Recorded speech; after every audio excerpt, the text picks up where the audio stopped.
বিরতির পর আবারও স্বাগত আমাদের আজকের আয়োজনে। বিরতির আগে আমরা ফাইন্যান্সিয়াল ইনক্লুশন নীতি নিয়ে কথা বলছিলাম। তো জনাব কবির, আপনার কাছে জানতে চাইবো যে ফাইন্যান্সিয়াল ইনক্লুশনের এই নীতি ইমপ্লিমেন্ট করতে গিয়ে আপনাদের কি ধরনের সুবিধা বা অসুবিধা ফেস করতে হচ্ছে? আমাদের যেটা হচ্ছে এটা যে ব্যাংকগুলোকে আমাদের পোর্টফোলিও যেটা আছে, যে আমাদের লোন পোর্টফোলিও বা আমাদের যে ডিপোজিট পোর্টফোলিও, যে এগুলাকে যদি ব্রডেন করতে হয় তবে এইগুলাকে এইভাবেই করতে হবে। কারণ আগে ছিল যেটা হচ্ছিল ট্রেডিশনালি ব্যাংকিং, যেটা ছিল যে কিছু সংখ্যক ক্লায়েন্টদের মধ্যে, বড় বড় ক্লায়েন্টদের মধ্যে লিমিটেড, এবং এগুলা কিন্তু আমাদেরকে রিস্ক ফ্যাক্টরও বাড়িয়ে দিচ্ছিল। শুধু রিস্ক না, একদিকে রিস্ক বাড়াচ্ছিল, অন্যদিকে এটা ছিল না পিপুলস ওরিয়েন্টেড। আমাদেরকে যদি জনসম্পৃক্ততা বাড়াতে যদি না পারি, তবে এইসব বিশেষ করে আমাদের স্টেট ওন ব্যাংকগুলোর যে মূল লক্ষ্য, যে মানুষের উপকারে আনা ব্যাংকিং সেক্টরকে, এটা কিন্তু সফল হতো না। একটু আপনার চেয়ারম্যানশিপকে আমি একটু সাপ্লিমেন্ট করতে চাচ্ছি। সেটা হলো যে আমি কৃষি ব্যাংকের ম্যানেজিং ডিরেক্টর ছিলাম। আমার কাছে তখন মনে হয়েছিল যে কৃষি ব্যাংকের যারা কর্মকর্তা কর্মচারী, তারা গ্রাম অঞ্চলে কৃষি ঋণ বা এই ধরনের সার্ভিস দেওয়ার জন্য অনেক বেশি দক্ষ এবং অনেক বেশি। আপনি আপনার কথাকে আমি সাপোর্ট করছি যে স্টেট ওন ব্যাংক বা রাষ্ট্রায়ত্ত ব্যাংকের যারা, তারা কিন্তু অতটা গ্রাম অঞ্চলে ব্যাংকিং করার বা গ্রাম অঞ্চলে যে ফাইন্যান্সিয়াল ইনক্লুশন অতটা মনোযোগী ছিল না, কারণ তারা কর্পোরেট ক্লায়েন্টদের নিয়ে বেশি শহরাঞ্চলে ব্যস্ত ছিল। সেই মনোভাবের কিন্তু এখন পরিবর্তন এসছে। এখন কিন্তু ব্যাংকাররা বুঝতে পারছে সবচেয়ে যেটা আসার কথা, যে প্রাইভেট ব্যাংকগুলো তারা কিন্তু এখন তাদের যে বিজনেস পলিসি বা বিজনেস স্ট্র্যাটেজি তারা ঠিক করছে। তারা কিন্তু দেখছে যে শহরের যে ক্লায়েন্ট যে বেসড যে সার্ভিসেস, সেটা কিন্তু অনেকটা স্যাচুরেটেড হয়ে যাচ্ছে। নিউ মার্কেট, সেটা হলো আনট্যাপড রুরাল ফাইন্যান্সিয়াল মার্কেট, যেটা এখনো আমরা টোটালি এক্সপ্লোর করিনি, যে পোটেনশিয়ালিটি আছে। কাজেই সেই জন্য কিন্তু আপনার সরকারি ব্যাংক, রাষ্ট্রায়ত্ত ব্যাংক বলেন বা state own bank, private bank, সবাই কিন্তু এখন তাদের ফিউচার যে আপনার বিজনেস পলিসি বা বিজনেস স্ট্র্যাটেজি, সেটা কিন্তু ওই রুরাল ফাইন্যান্সিয়াল মার্কেট, কারণ সেখানে ব্যাপক জনগোষ্ঠী আছে। এবং এই জন্য যে আধুনিক ব্যাংকিং বা আধুনিক সেবা নিয়ে যদি আমরা গ্রাম অঞ্চলে যেতে পারি, আমরা তাহলে মোর এফিসিয়েন্ট ব্যাংকিং, এবং এর সঙ্গে সুবিধা হয়েছে যে টেকনোলজি এসে গেছে, মোবাইল ব্যাংকিং বা অন্যান্য। এখন কিন্তু গ্রামের একটা চাষির কাছেও কিন্তু আপনি মোবাইল সার্ভিস পাবেন, এবং সে কিন্তু জেনে যাবে যে ব্যাংকের কি কি সার্ভিস। হ্যাঁ, তো এই যে সার্বিকভাবে আমি মনে করি যে এটা একটা পরিবর্তনের হাওয়া লেগেছে। তবে আমি এই কথাটাকে আবারও বলবো, যেটা হচ্ছে আমি কিন্তু এই পরিবর্তনের হাওয়া আছে ঠিকই, এটা একটা উপরের থেকে, কিন্তু উপরের থেকে আসলে চলবে না। আমাদের পুরা ব্যাংকিং স্ট্রাকচারের মধ্যে এই হাওয়াটাকে ইন্টিগ্রেটেড হতে হবে। অ্যাকচুয়ালি আপনি পলিটিক্যাল সাপোর্ট, পলিটিক্যাল পুশ, এগুলো যদি ওনারা একটু বাদ দিয়ে আরেকটু স্ট্রংলি, যেমন প্রাইভেট ব্যাংকগুলো যেভাবে আগাচ্ছে আর কি, ওনারা যদি আরেকটু স্ট্রংলি আগায়, তাহলে কিন্তু ব্যাংকের পরিবর্তন কিন্তু আরও আসবে। বিকজ আমাদের ইন্টারন্যাশনালি যখন আমরা কোনো ট্রানজেকশন করতে যাই, তখনই কিন্তু আমাদের দেশের নানান পজিটিভ নেগেটিভ যেটাই বলেন, একটু না, এখনও কিন্তু আমরা ইন্টারন্যাশনাল সেই পর্যায়ে কিন্তু আসি না আমাদের ট্রাস্ট। তো ওটা কিন্তু মেনলি আমাদের স্টেট ওন ব্যাংকগুলো যদি আরেকটু ট্রাস্ট, আরেকটু প্রাইভেট ব্যাংকের সাথে আরেকটু ফাইটিং করে আর কি, আরেকটু উপরে যদি আসেন আর কি, তাহলে কিন্তু এই জন্যই আমি বলছিলাম, যেটা হচ্ছে যে স্ট্র্যাটেজিক থিঙ্কিং করে যে আমরা যদি অ্যালায়েন্স ফর্ম করি, আমরা যদি যে সরকারি ব্যাংক, বেসরকারি ব্যাংক বা অন্যান্য সবাই ফাইন্যান্সিয়াল ইনস্টিটিউশনগুলোর মধ্যে অ্যালায়েন্স করতে হবে। আমাদেরকে আরেকটা জিনিস করতে হবে, যেটা হচ্ছে ক্লায়েন্টসদের সাথে ইন্টারাকশন বাড়াতে হবে। ইট ওয়াজ অ্যাবসেন্ট। সাধারণত সাথে সাধারণত ইনস্ট্রাকশন, যারা বড়োয়ার তাদের সাথে ইন্টারাকশন বা যারা ডিফল্টার, তাদের সমস্যাগুলো আমরা কিন্তু শোনার জন্য ব্যাংকিং ইনস্টিটিউশনগুলো তৈরি ছিল না আগে। একদিকে আমাদের স্টাফদেরকে তৈরি করতে হবে, আমাদের ব্যাংকের দৈনন্দিন কর্মসূচি যারা চালান তাদেরকে ট্রেন আপ করতে হবে। চেয়ারম্যান সাহেব, এখানে কিন্তু টেকনোলজি, আমরা সম্প্রতি যে কাজটা করেছি, আমরা যে কৃষি ঋণ যে আপনার ব্যাপক 12,500 কোটি টাকার, আমরা কিন্তু প্রতিটা চাষির যাদের মোবাইল ফোন আছে তাদের নাম্বার কিন্তু আমরা সংরক্ষণ করেছি আমাদের মনিটরিং সেলে। আমরা মাঝে মাঝে কিন্তু আমরা তাদের কাছে ফোন করি। আমি একজন সাধারণ নাগরিক হিসেবে যেটা বলি আর কি, স্টেট ওন ব্যাংকগুলো কিন্তু সবসময় একটা ফাঁদ খুঁজে যে কিভাবে তারা বেরিয়ে যাবে। আর তাদের মেন কথাই কিছু কিন্তু বলতে গেলে, আমরা তো ওই বাংলাদেশ ব্যাংকের জন্য করতে পারতেছি না সবসময়, কিন্তু বাংলাদেশ ব্যাংকে তো, বাট বাংলাদেশ ব্যাংকে দেখেন যে বাংলাদেশ ব্যাংক কিন্তু আজকে যে 5 বছর আগে বাংলাদেশ ব্যাংক, 10 বছর আগে বাংলাদেশ ব্যাংক, বর্তমান বাংলাদেশ ব্যাংক অনেক ডিফারেন্স। বাট সেটা কিন্তু একটাই, যে লিডারশিপ, যে ফাইটিং, যে লিডারশিপের কারণে যে পরিবর্তনগুলো আসে।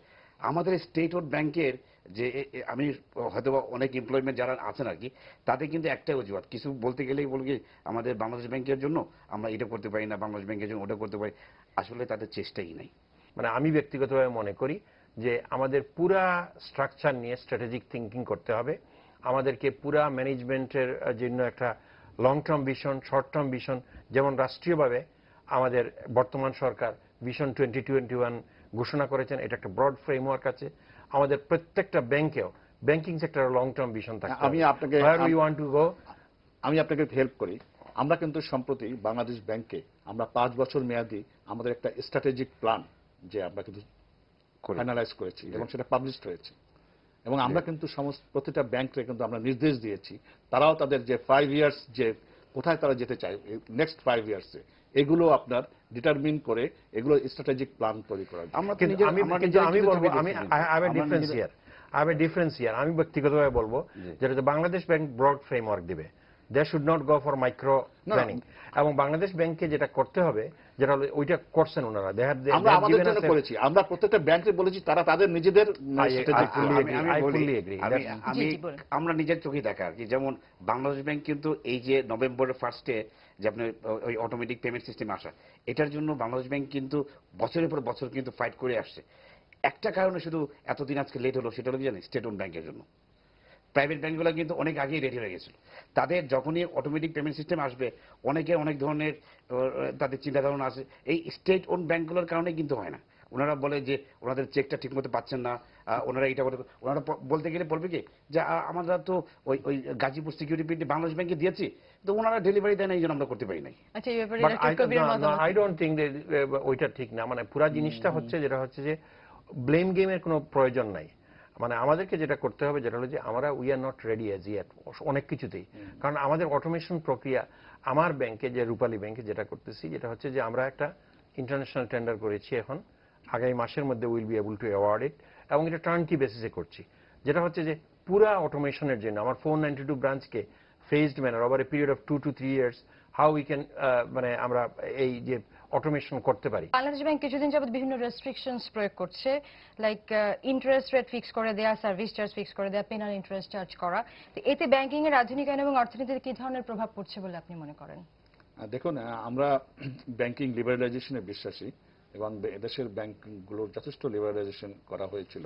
কিন্তু কিছু কিছু ক্ষেত্রে যখন বৃহত্তর স্বার্থ রাষ্ট্রীয় আপনার যখন দেখা দেয়, যেমন আমরা আপনার এক্সপোর্ট ক্রেডিটের জন্য আমরা একটা ইন্টারেস্ট রেট ঠিক করে দিয়েছি, বা যখন হু করে জিনিসপত্রের দাম বাড়ছিল তখন কিন্তু আমরা আমদানি কিছু কিছু জিনিস essential items like wheat or sugar এর আপনার ইম্পোর্ট ক্রেডিটের উপরে কিন্তু আমরা ঠিক করে দিয়েছি। এটা কিন্তু in the greater interest of the people.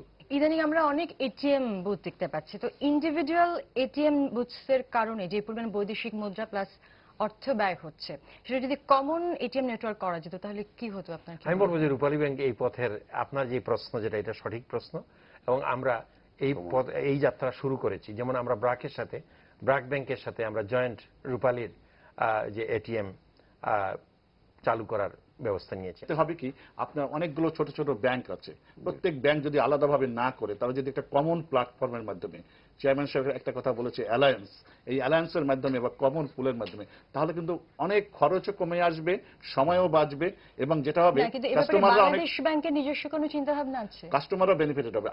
আমরা যেটা বললাম যে মরাল সুয়েশন, আমরা এই যে বিষয়টাকে সাপোর্ট করি। ই ব্যাংকিং সুবিধা আধুনিক বিশ্বে একটি অপরিহার্য বিষয়।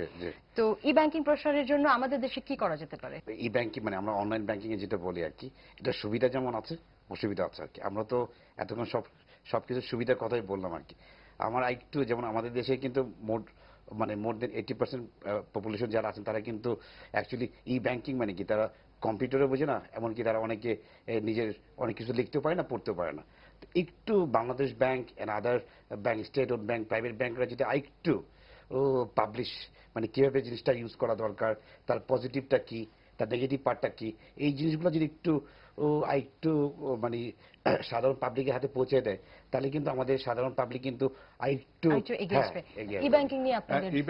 দেখেন, এটা মানে আপনার যখনই ফ্যাসিলিটি অ্যাভেলেবল হবে তখন কিন্তু মানুষ কিন্তু এটা অ্যাডপ্ট করবে। আমাদের যারা জনগণ, তাদের মধ্যে অ্যাডাপ্টেবিলিটিটা খুব বেশি। আজকে দেখেন, আপনার যে কোনো নতুন টেকনোলজি আপনি দেন, এই যে মোবাইল ফোন, আজকে কিন্তু খুব সাধারণ মানুষও কিন্তু ইউজ করছে। ই ব্যাংকিং ফ্যাসিলিটিস, আমরা অতি সম্প্রতি ই কমার্স চালু হয়েছে, এবং আপনি অনেকেই কিন্তু এখন আপনার ইন্টারনেটে অনলাইনে শপিং করছে। আপনি ইভেন ঢাকা শহরে বসেও কিন্তু আপনি ইন্টারনেটে আপনি শপিং করতে পারেন। আপনার পছন্দসই শাড়ি আপনি হয়তো গুলশানে না যেয়ে আপনার ঘরেই ডেলিভারি দিয়ে যাবে, সেই ব্যবস্থা আছে। এবং অনেকে বিদেশে যারা আছেন তারা কিন্তু ঢাকায় তাদের আত্মীয় স্বজনদেরকে ঈদের সময় বা পূজা পার্বণে গিফট পাঠাচ্ছেন থ্রু। এই বিষয়টা কিন্তু আপনার আস্তে আস্তে চালু হবে। কিছু দু একটা ব্যাংক ইতিমধ্যেই চালু করেছে, এবং আমি মনে করি যে ই কমার্স চালু হলে আমাদের এই যে ঢাকা শহরের যে ট্রাফিক জ্যাম, অনেক সময় যানজটে পেরিয়ে অনেক জায়গায় আমি একটা খুব সুন্দর একটা ভালো একটা বই পাবলিশ হয়েছে, আমি এই বইটা আপনার চাই, কিন্তু আমাকে হয়তো যেতে হবে নিউ মার্কেটে, যেতে অনেক, আমি ঘরে বসেই যদি আমি আমার ল্যাপটপে আমি যদি অর্ডার করতে পারি, আমার বাসায় হয়তো বইটা চলে আসবে। এই ব্যবস্থা আমরা ক্রমান্বয়ে এগুচ্ছি। আমি সেলিম সাহেবের সঙ্গে একমত যে আপনার কিন্তু যখন সিস্টেম যখন অ্যাভেলেবল হবে তখন কিন্তু মানুষ সেটা অ্যাডপ্ট করে নেবে। আমাদের অনুষ্ঠানে উপস্থিত হওয়ার জন্য আপনাদের তিনজনকে অসংখ্য ধন্যবাদ। আপনাকে ধন্যবাদ। বাংলাদেশ অদূর ভবিষ্যতে মধ্য আয়ের দেশে পরিণত হওয়ার পথে এগিয়ে যাচ্ছে, আর এই এগিয়ে যাওয়ার পথে ব্যাংকিং ব্যবস্থা এবং সেবা অগ্রণী ভূমিকা রাখবে, এই প্রত্যাশা নিয়ে শেষ করছি আমাদের আজকের এই অনুষ্ঠান। সবাই ভালো থাকুন, সুস্থ থাকুন। ধন্যবাদ সবাইকে।